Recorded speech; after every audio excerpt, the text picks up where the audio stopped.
Last month, our state took strong actions to slow the spread of this pandemic. We know that these actions saved lives, but we also know that we can't keep staying at home for the long run. Now we know what is needed to transition out of the restrictions and what a new normal will look like. This matters not just because people are anxious to leave their homes, but because this virus has hurt so many people economically. Last week, we laid out some general steps on the path forward.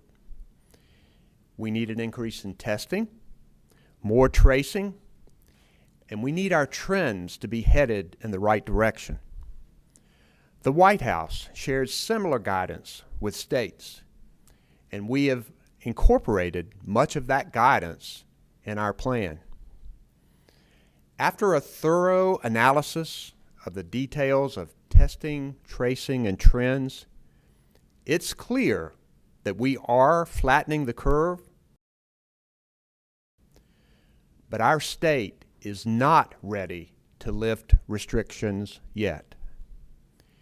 We need more time to slow the spread of the virus before we can begin easing those restrictions. I'm extending order until May the 8th. This will include continued closure of dine-in restaurants and bars, as well as the same close contact businesses like hair salons, nail salons, movie theaters, and others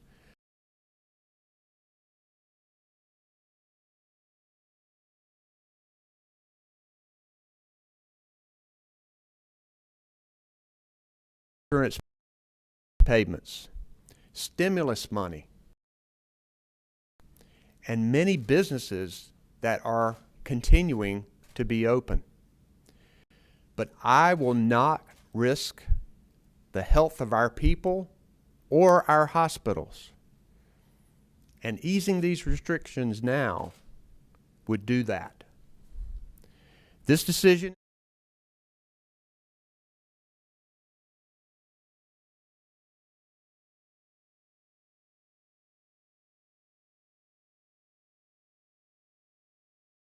of North Carolinians is our number one priority.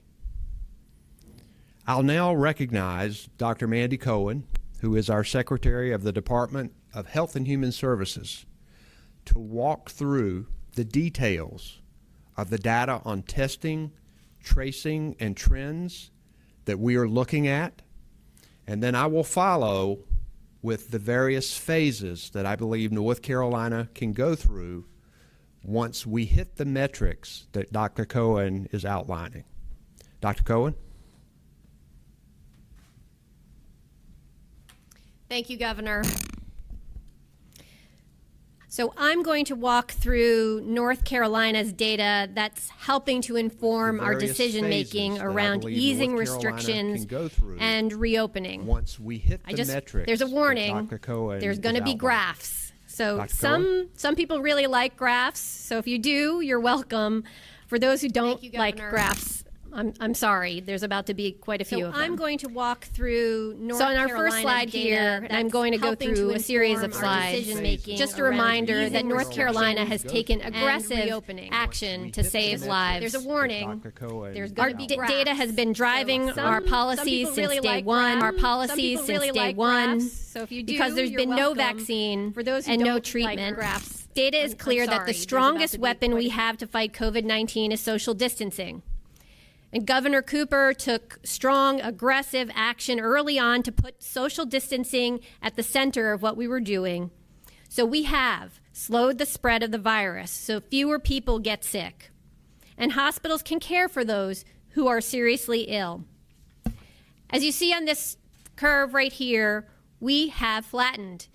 If you look at the light blue line, which is North Carolina, you can see that the trend of our line is below that of the United States. And that's a really good thing. We have flattened the curve, and thank you. That is the power of what we can achieve when we come together. It means fewer people are getting sick at the same time. Another way to look at this is that we have slowed the rate of acceleration of the virus. Something I've talked about before. It is taking longer for our number of cases to double. It's called the doubling time. It's something that is taking longer as we go.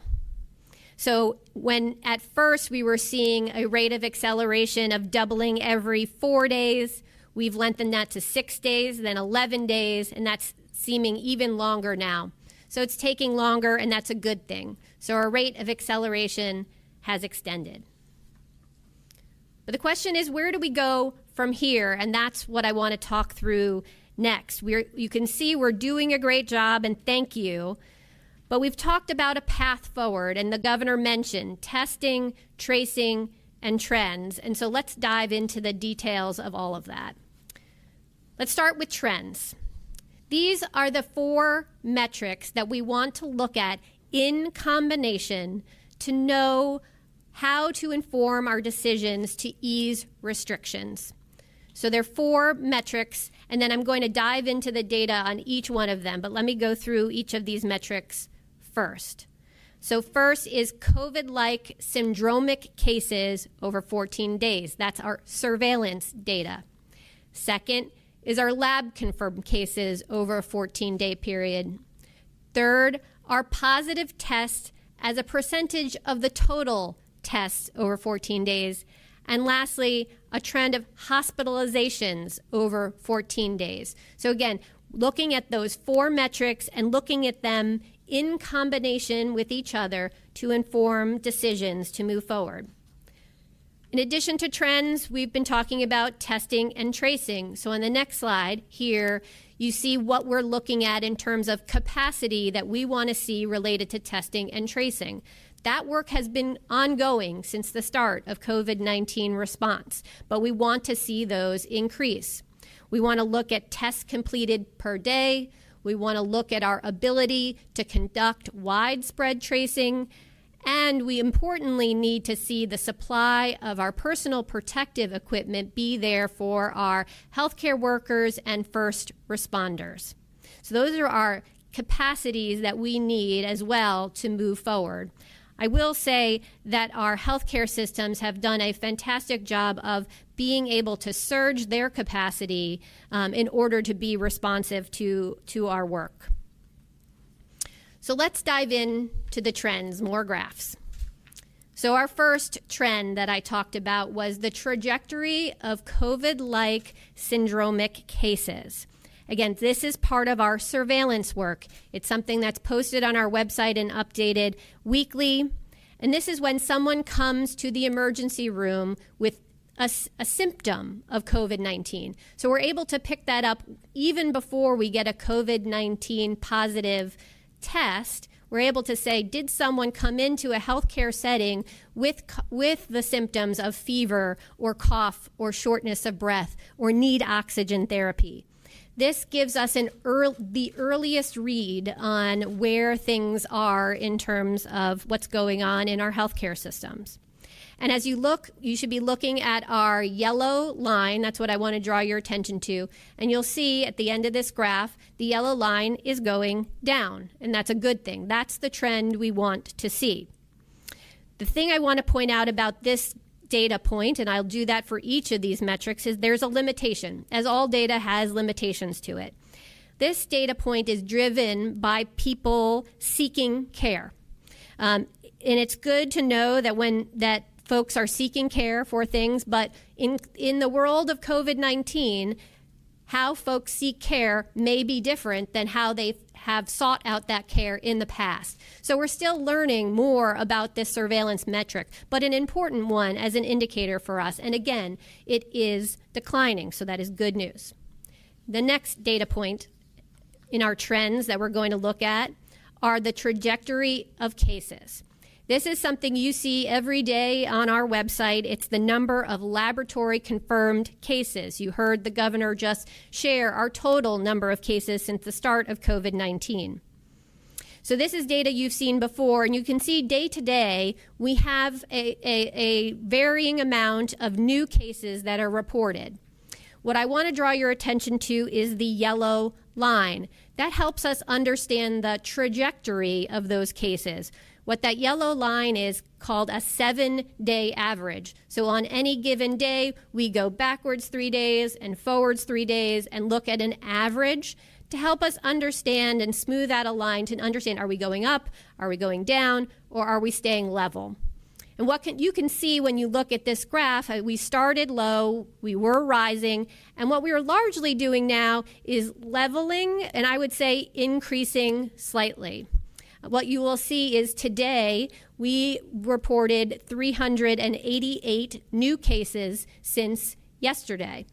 I'm going to talk more about the fact that this has been one of our second highest day-over-day new cases that have been reported, but that's an important point as we look at overall testing cases. So what we want to see here is a decline.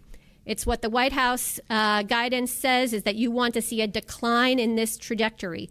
We do not see that yet. And in fact, like I said, today is one of the second highest days of reported new cases that we have seen. But let's look at cases in another way, because we know as we increase the amount of testing that we're doing, and we are increasing that testing, we have to understand tests in a context. So let's go to the next slide. We want to understand how many tests are we doing that are positive as a percentage of the total amount of tests that we're doing. This is where the math lovers out there are going to understand that as we do more tests, we will find more COVID-19. So we want to look at what is that positivity rate as compared to the total. That's what this graph is showing us. Again, I will draw your attention to the yellow line, another 7-day rolling average, to help us understand trajectory of the percentage of these tests that are positive. And so what you'll see is largely this graph is slightly up or level. What we want to see from this graph is a decrease in this trajectory. We don't see that yet, but let me draw your attention to the last 2 days, because this is, I think, why we want to be looking at this metric in combination with the last. We know over the last 2 days has been some of our highest day-over-day testing days. We usually were averaging about 2,500 tests per day. The last 2 days, we've been somewhere between 5,000 and 7,000, which is where we want to be. That's a good thing. But as we test more, we know we'll find more. So what you're seeing even in the last 2 days is the percentage positive tests is going down. And that's a great thing. We haven't yet seen that become a trend, but it's a good early sign. Another limitation on all of this testing data that I just want to point out to folks is that you know that these are only as good as the lab tests that we have, meaning that we know folks are not all getting tested if they have COVID. We know that there's asymptomatic folks who are out there who have COVID-19, but also we don't universally get all of the lab data from every single laboratory. We get the vast majority of that data, but we're only able to report the percent positive from those labs that are reporting to us. Again, it's the vast majority, but it's still, there's a limitation there, and it's good to know that all of these data points have their own limitation. Okay, the fourth data point is about hospitalizations. We want to get a sense and be watching how many folks in North Carolina are sick enough that they need to go to the hospital to get the supportive care that they need. Again, I'll draw your attention to the yellow line, which is the 7-day rolling average. And what I would say here is largely we've been level. We've been in about 400, in the 400 range for hospitalizations. We know that our hospital system has more capacity than this, so this is a good sign. Now, we would love to see this trend downward, but leveling is also a good sign to see that we are not increasing a need for our hospitalizations in North Carolina. Let me point out a limitation on this data.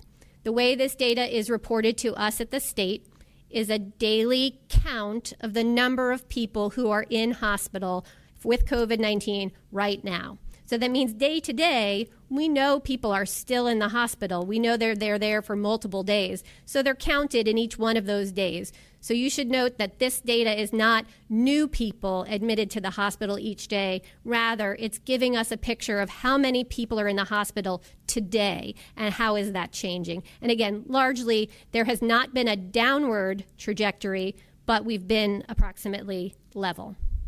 All right, that was the 4 data points that we are looking at, the 4 metrics under trends. Let's come back to what do we want to see related to testing and tracing, those capacities that we want to continue to build. One I've touched on, testing. We've been talking a lot about needing to ramp up testing. And frankly, North Carolina has been a leader compared to other states, and I think it's one of the reasons that we are in as good position that we are as a state in terms of slowing the spread of the virus. But we need to do even better. We want to make sure that we're testing more folks. We were averaging about 2,500 to 3,000 tests. We want to see that be closer to 5,000 to 7,000 and even higher as we go forward with testing. So those are our near-term goals. Again, we saw some of those high days of testing just in the last 2 days, so that's really good progress. We want to see even more. The next part is about tracing. As we've talked about, those are the detectives that once someone is found to be positive with COVID-19, those are the folks that get in contact with them and find out who they may have exposed, who is at highest risk of that exposure, medium risk, low risk, and make sure that folks are doing the appropriate things of quarantining and doing the appropriate things to make sure they're getting folks tested. We have about 250 people who do that work right now through our local health departments. We'd like to increase that to 500 people. We are working to find a partner. We hope to be able to announce that either tomorrow or early next week with a partner who will help us surge that workforce and integrate that into our local health departments who have been leaders and been doing this all along. We also want to is looking for the best of the digital tracing technologies out there. We know Apple and Google are looking to support maybe 2 or 3 of these, so we'll certainly be looking to them as we go forward. And then the last is about availability of personal protective equipment, things you've heard a lot about. We want to make sure that we have the ability to have PPE for all those who need it. The way we calculate this and think about it is how much is available for the next 30 days and how much does the state have that is able to of PPE. The availability of PPE is calculated based on an average number of requests to the state for the last 14 days compared to the supply that the state has on hand. You will see new data posted on our dashboard today that sort of lays this out. The bottom line is that we do have a 30-day supply for some of our critical PPE needs, but there are 2 areas in which we do not have a 30-day supply. That's gowns and N95s. You can see more of that on our dashboard. So again, a metric that's improved certainly over the last number of weeks, but is still a work in progress. Okay. Let's put all those pieces together. As we go on to the next slide here, what's our scorecard for today? Where are we? To recap on trends, we see that the trajectory of COVID-like syndromic cases over the last 14 days is going down. Great. Green check. When we look at trajectory of cases over 14 days, we're still going up. That's not where we want to be. Next, the trajectory of positive cases as a percentage of total tests over those days. Again, that is something that is leveling, which is good, but we want to see that go down. We're seeing early positive signs, but we're still not there yet. And then the 4th metric around the trajectory of hospitalization, it's largely been level, but not decreasing, so not there yet. On the capacity, we talked about the testing, tracing, and PPE as works in progress. Again, a lot of positive signs, but not there yet. So let's think forward to May 8th and beyond. Where do we need to go from here? So let's look. We're going to keep looking at these same trends and the same capacity. What do I want to see as we go forward? You'll see for COVID-like syndromic cases, we want to see that continued good decrease. So that's what we're going to be looking for. As far as number of cases, we want to see a decrease or a sustained leveling. This is where we deviate from the White House guidance.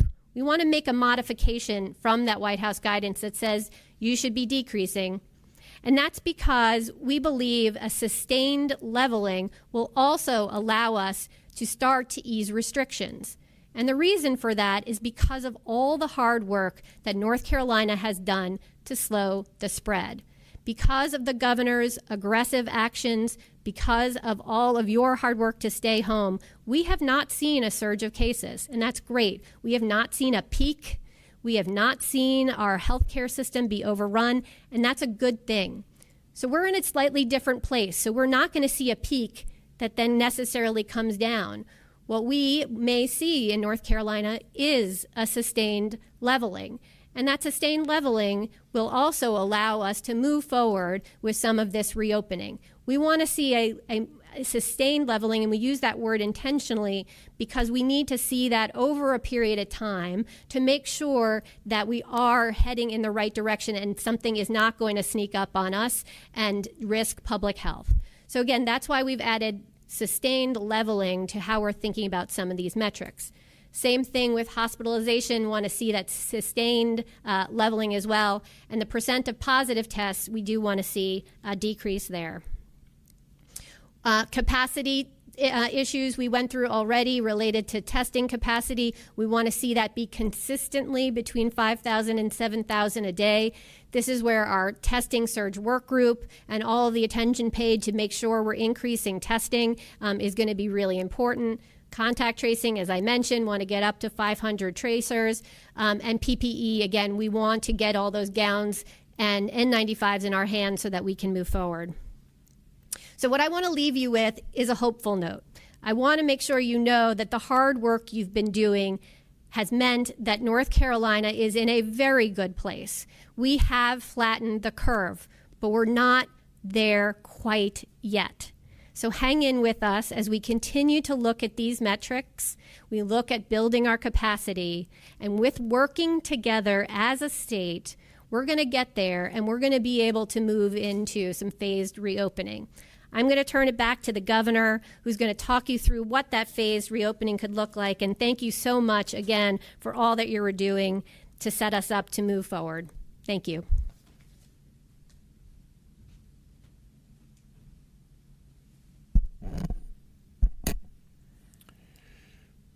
Thank you, Dr. Cohen. I appreciate you and our team's careful work to make sure that we're able to make the best use of data and science available to guide our decisions. That decision-making process also included members of the business community who provided input on how they can safely operate, and their input will continue through this entire process. We've developed a three-stage plan to move forward that stimulates the economy while protecting our health. And while the stay-at-home order will continue until May the 8th, I want to share some details of our plan so people can understand more about how we will gradually ease these restrictions. The first phase will look something like this when we've hit the benchmarks that Dr. Cohen described earlier. The stay-at-home order in phase 1 will remain in place, but it will be modified to allow more reasons to leave home, including commercial activities at any business allowed to be open, such as clothing stores, sporting goods stores, bookstores, and other kinds of retailers. That will open more opportunities to go out safely without the restriction of only going out for needed supplies. Now remember, those retailers and services will still need to implement social distancing for their employees and their customers, plus enhanced hygiene and cleaning, and to screen their employees for symptoms. And in phase 1, mass gatherings are still going to be limited to 10 people or fewer. But our parks can reopen in phase 1 so long as they follow the mass gathering limitation. and our outdoor exercise will continue to be encouraged. Face coverings will still be recommended in public when social distancing isn't possible. And in this phase and other phases, the same restrictions will remain in place for nursing homes and other congregate living settings, because we know that that's different. It's a confined community. This virus is going to still be with us, so we have to be. So after a minimum of 2 to 3 weeks has passed and we continue to hit our marks and benchmarks, we can enter phase 2. Here, the stay-at-home order can be lifted, but we will still encourage the vulnerable populations, those people who are most at risk of becoming seriously ill. We'll encourage them to continue to stay at home. Our houses of worship, restaurants, bars, and other businesses can open their doors for people as long as they operate at reduced capacity. The number of people allowed at a mass gathering will be increased. So then, after a minimum of 4 to 6 weeks has passed, and we continue to hit our marks and our benchmarks, we can enter into phase 3. In this phase, the guidance for vulnerable populations, those at risk, they will continue to loosen. There'll be increased capacity for bars, restaurants, and other businesses, entertainment venues, and houses of worship. The mass gathering ban will increase to allow more people. In all of these phases, as I said earlier, strict rules will continue to apply to nursing homes and our congregate living facilities. It's important to know that as we move through these phases, if our infection spike or our benchmark trends start to move in the wrong direction, we may have to move back to a previous phase in order to protect public health.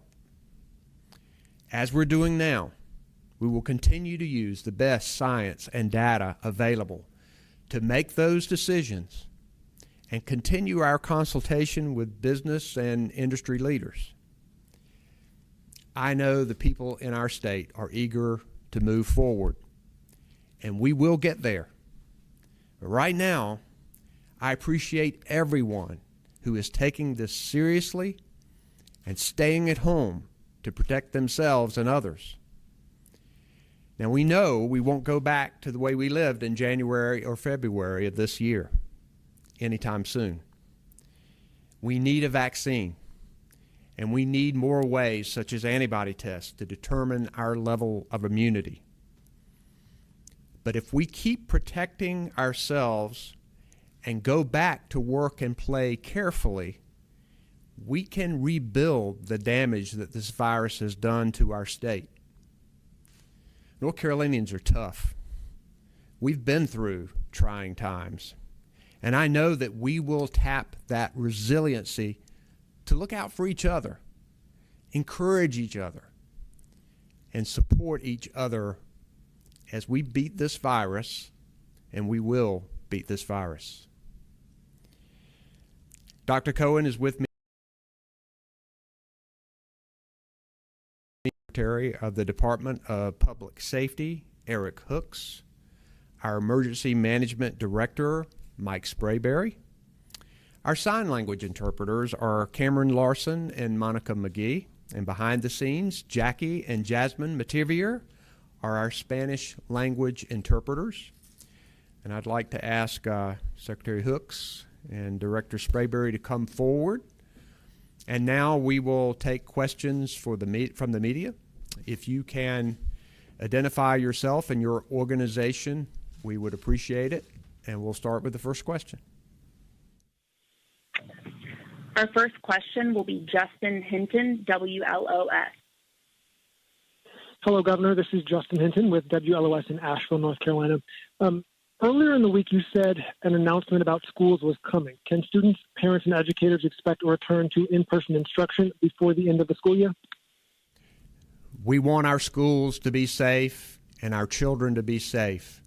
And I am so proud of our teachers, teacher assistants, cafeteria workers, bus drivers, our parents, people who are working so hard to make sure that children can get as much remote learning as they possibly can get and are getting the school nutrition that they need. We have been consulting with educators and parents and others, and tomorrow we will have an announcement. I will have education leaders here. We will tell you about what we plan to do with schools in North Carolina, and that will be tomorrow afternoon. Thanks. Next question. Sarah Ovaska, North Carolina Health News. Hi, Governor and Secretary Cohen. This is Sarah Ovaska from NC Health News. I've heard from some providers about concerns that the tests that they're using for COVID-19 may not be accurate, in that they're receiving negative tests where the patients that they're seeing seem to be exhibiting signs of what they feel might be coronavirus. Can you talk at all about this and whether this is a concern that you all might be having, or if that's discussions about whether the negative cases that we're seeing are in fact negative? One of the things that is different about COVID-19 and these tests is that a test had to be created to be able to identify COVID-19 to start with. And remember, as we were waiting in February, the CDC said that it was going to provide a test for us, and we were waiting for that test, as were public labs in other states. It turned out when that test was sent to us in other states that it was an invalid test, and the CDC had to go back. And it's one of the things that put everybody behind in creating tests. We then turned to private labs like LabCorp and Quest, and our UNC and Atrium stepped up, and Novant, and many organizations in North Carolina began to form their own diagnostic tests that had to be verified. We know that many of them are out there now. We now have the rapid test done by Abbott that has a lower accuracy rating than some of the other tests, and there is in development now and has started of self-administered tests, which will be great whenever we can get that and get it mass-produced and out there. Right now we're not there yet, but when that happens, we won't have to have as much personal protective equipment to make sure that we can have the diagnostic test done. But there is concern because there's so many tests out there that we may not be getting some good tests.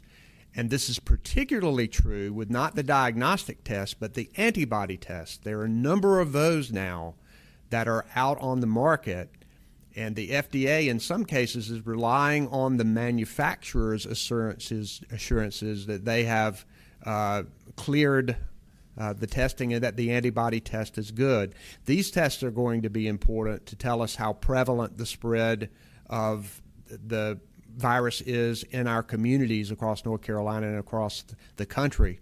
But there have been real concerns about some of those tests being invalid.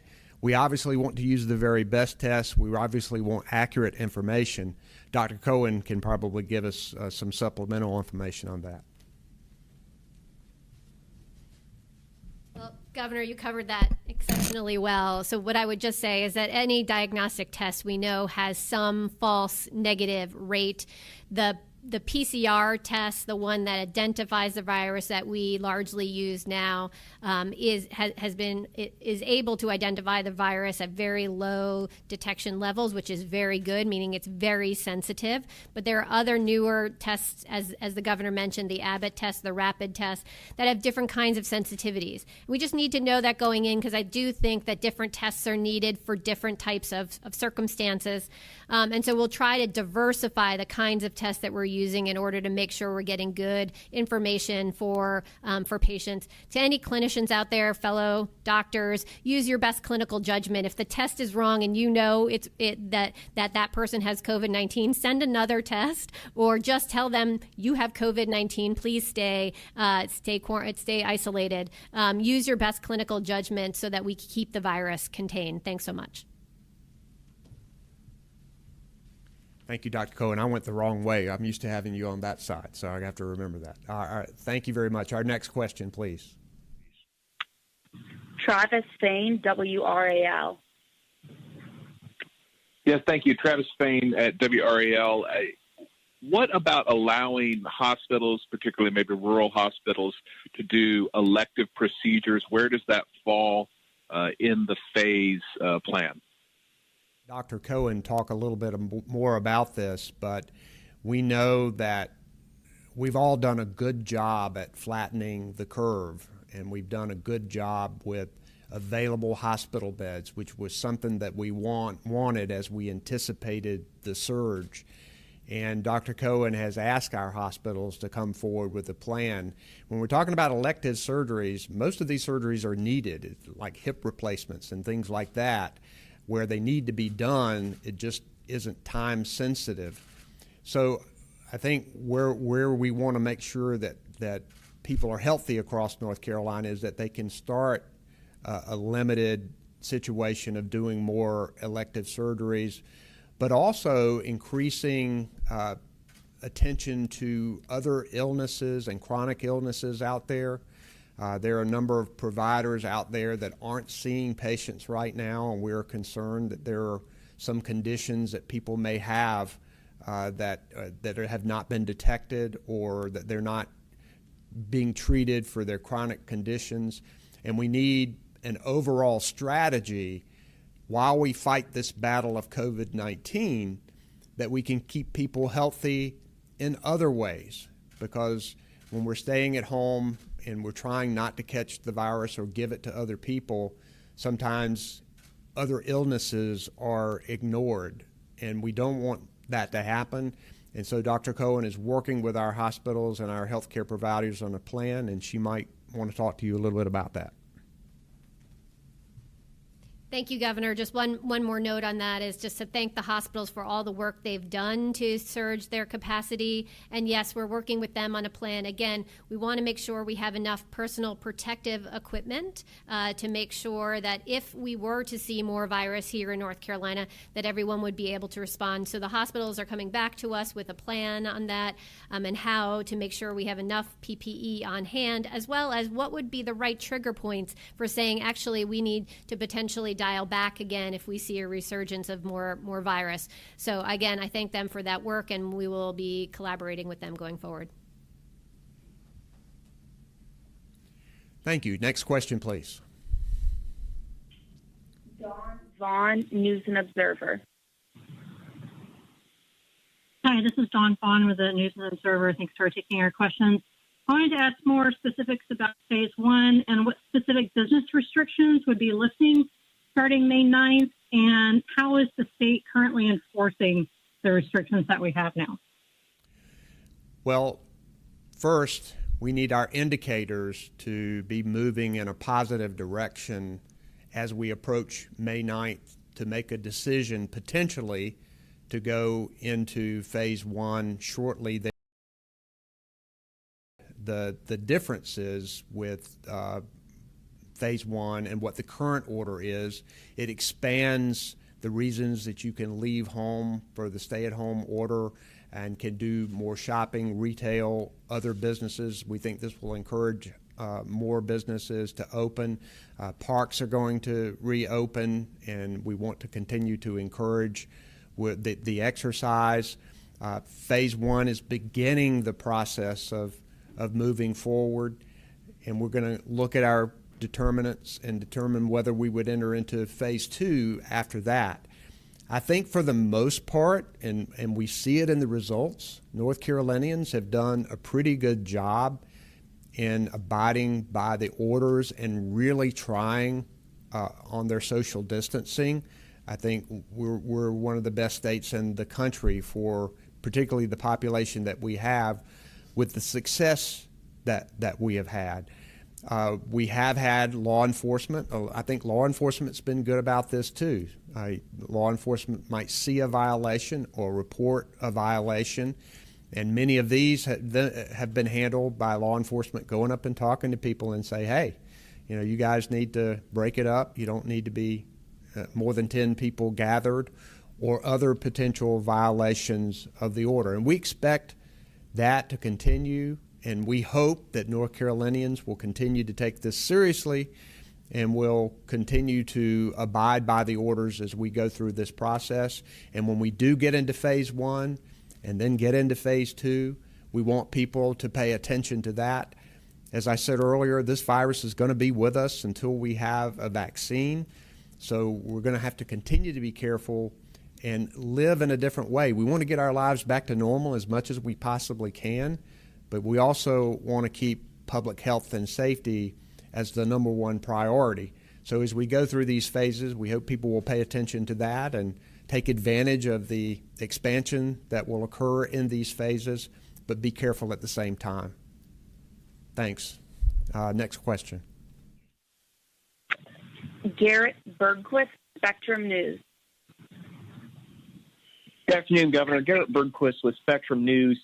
Regarding the outbreak we're seeing at the chicken plant in Siler City, are you concerned at all that this could develop into another hot spot like we're seeing in other states, most notably the Smithfield plant in South Dakota? And what is the state doing to try to address this outbreak and other potential outbreaks in areas like that?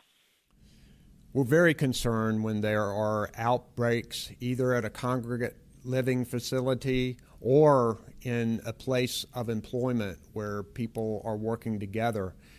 Public health officials have been working closely with the employers and the employees to do testing and contact tracing and making sure we try to isolate people and to deal with the virus in that way and to provide more education for people to try to avoid these kinds of things. And employers might have to change the way they do business. So yes, we are concerned about it, and we hope employers can learn from each other about ways to protect employees. And Dr. Cohen may want to add to that. Thank you, Governor. I'll just add that the food production plant is obviously a heavily regulated industry by the Department of Agriculture. Commissioner Troxler and myself and others have been very engaged in talking to the corporate entities of folks, as well as have strike teams on the ground working with folks. What I'd say is they are doing very well at following our public health guidance. They've been using masks for their employees, putting up barriers, slowing down production lines, and getting folks testing as well as sick leave to make sure folks aren't coming to work sick. So I feel very encouraged about the progress that has been made and that they're following the public health guidelines and working closely with the Department of Agriculture to keep those very important food production lines going, not just for North Carolina, but our country and our nation. So I think they're doing good work. Obviously, we'll keep our eye on that closely to provide any assistance that we can. I do want to distinguish what we're seeing at some of our food plants from the difference that we see in a congregate setting where someone can't leave, right? In our nursing homes, our patients don't leave. In our prisons, folks don't leave, which is different than in these the food plant. We know that the virus is spreading in our communities. It's here in North Carolina.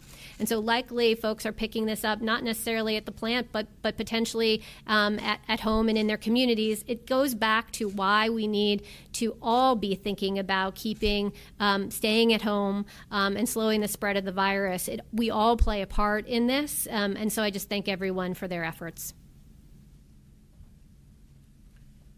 And this is a moment to thank the people who are on the front lines, and particularly those who are in the food supply chain. It is so necessary for us to keep the food supply chain strong, and grateful for all the employees, the companies, the farmers, the people who are working so hard to do that. Thank you. Next question, please. Alex Andreev, the Charlotte Observer. Good afternoon, Governor Cooper. Thank you for taking my question.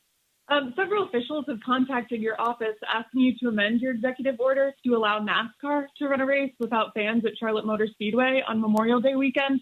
What's the latest on your decision to allow NASCAR specifically to do the Coca-Cola 600 in mid-May and reopen its shops? And would you consider easing your restrictions for the sport to return before that phase 3 timeline you mentioned? Thank you. NASCAR is home at North Carolina. We are the home of NASCAR, and I'm so grateful for this amazing sport that is in our state that not only provides people with a lot of entertainment, but also is an amazing economic engine for our state. I've been in contact with NASCAR officials, track owners, team owners. They have come forward with a plan to try and protect their employees, a proposal that there would be no fans in the stands. Right now, our public health officials are examining their proposals. They're also talking to local governments there. There are garages in several counties around Charlotte, Cabarrus, Iredell, and Mecklenburg about how they would run their garages, and to get the cars ready, they need a couple of weeks ahead of time. So we'll be coming forward with an announcement on that pretty soon, after we have had more conversations with the public health officials and with NASCAR officials. Thanks. Next question, please. Lake Wood, WASW. Yes, Governor Cooper. My name is Lakewood. I'm with WASW 8 News out of Fayetteville. My question is surrounding nursing homes and extended living facilities not being transparent about COVID-19 cases. We were actually told about an alleged case of this happening at a nursing home in Harnett County. What consequences can these facilities face, and how can people report this type of thing happening? We have put forth a strong executive order requiring rest homes and nursing homes to put in extensive protections for their employees, and that's critical. But I'll let Dr. Cohen address that question specifically. Sure. Thank you. And yes, as the governor mentioned, it is so important for our nursing homes to do the proactive work to prevent the virus from getting there. But we know the virus is with us in North Carolina, so we know that this is incredibly hard. We know folks who may be working at nursing homes may be carrying the virus and don't show symptoms. We know many of the nursing homes are doing daily screenings of their employees. They're having employees wear masks all the time. But this virus is very contagious, and it's why we've been doing the hard work we have, and we continue to make sure that we are tracking all of these, providing the support that we can from the state as well as the local public health level. I'd say there's been a very good partnership between the nursing homes, the association, and all of the hospitals. Right, this is a team effort to really do the work to protect folks as we go forward, and so we will continue for this to be a top priority for us. Thank you. Next question, please. Andrea Blanford, ABC 11, WTVD. Hi, Governor Cooper. It's Andrea Blanford with ABC 11. Aside from restaurants and bars, which you outlined could open in phase 2, can you be more specific, please, with what types of businesses would be among the first to reopen in phase 1? Are we talking about gyms, salons? And what specific protocols, if any, would be rolled out for those businesses when they reopen? Thank you. We're working with all businesses right now on taking the appropriate social distancing measures to protect not only their employees, but in customers who would come in, particularly in retail establishments. In phase 1, you won't see any of the businesses opening that are now closed by executive order. However, under our current order, we have many more identified essential businesses than some other states. And with the changing of the stay-at-home order, there'll be more opportunities for people to be able to leave their homes and to patronize these businesses that we want to continue to practice proper social distancing to protect their employees and customers. But we think that this will be, yes, a small step, but it is an important step to begin getting the economy going in a safe way. And if all of the indicators work and we move into phase 2, then these other businesses like restaurants and bars and hair salons and nail salons, those kinds of things would be a potential to open up under some reduced capacity or with special restrictions regarding social distancing, which we will continue to be working on. And, we hope we get there as soon as we possibly can. The idea here is to make sure that we've got as good a control as we can on this virus, to make sure that we're leveling or decreasing in all of these important indicators, that we've got a handle on it in order to increase the economic activity that's going on, get more people back to work, do it in a smart, sensible way. And we look forward to working with all of these businesses that are affected, the employees and others, as we form these regulations and orders as we go into phase 1 and phase 2 and phase 3 for that matter, to make sure they are done with public health in mind, but also to continue to push our economy forward. We know that a lot of people are hurting out there. We know that many people really want to get back to work. But I think most people understand that we need to be safe about it, not only for the people who are going back to work, but also for the customers involved and their families, because once you pick up this virus, everybody you come in contact with can potentially be infected, and that's why we have to be extremely careful. Thanks. Next question, please. Michael Hyland, WNCN. Hi, Governor. This is Michael Hyland from CBS 17. Just to be clear, by extending the executive order to May 8th, is it your expectation now that North Carolina would be able to begin phase 1 on May 9th? If not, based on the data you've shown and increased testing capacity you say you're looking for, when do you all project to begin phase 1? We will rely on the science, the data, and the facts, and on the indicators that Dr. Cohen presented. Between now, I guess today's 22nd, 23rd of April and April 8th, that gives us a 15 or so day window for us to look at all of the trends from these indicators that she just talked about to determine whether we can enter into phase 1 after the end of the order on May 8th. It may be that we don't meet those benchmarks and we aren't able to do it immediately, but it will depend on the facts and it will depend on the data and the science.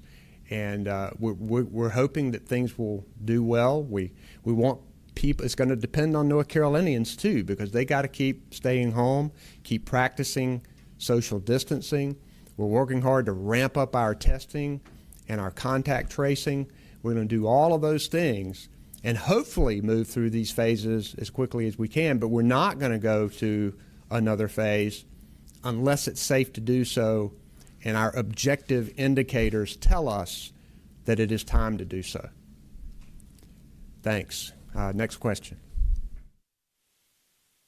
This will be our final question. Jenna Fryer, The Associated Press.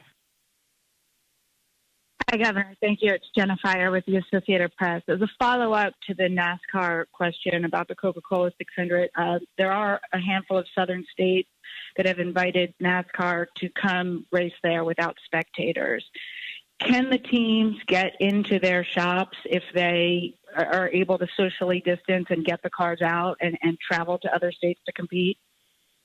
From the information that I have now, already under our state executive order, they could begin working in their garages as an essential business defined under our executive order. They are still in contact with local health departments that local governments may have some different health restrictions. We're also reviewing, the public health officials like Dr. Cohen and Dr. Tilson are reviewing the proposals put forth by NASCAR regarding the Coca-Cola 600 and how it would be run at the Charlotte Motor Speedway without fans. And they are examining that, and decisions will be made on that very soon. We are grateful to the people of North Carolina for your hard work. We appreciate this opportunity to present this plan to you. We would encourage people to continue to stay safe, stay at home, and look out for each other. And we will be back tomorrow to talk a bit about our schools and how we plan to move forward with that, and also what we expect regarding the General Assembly and the budget coming forward. Thanks very much for being with us. We appreciate it.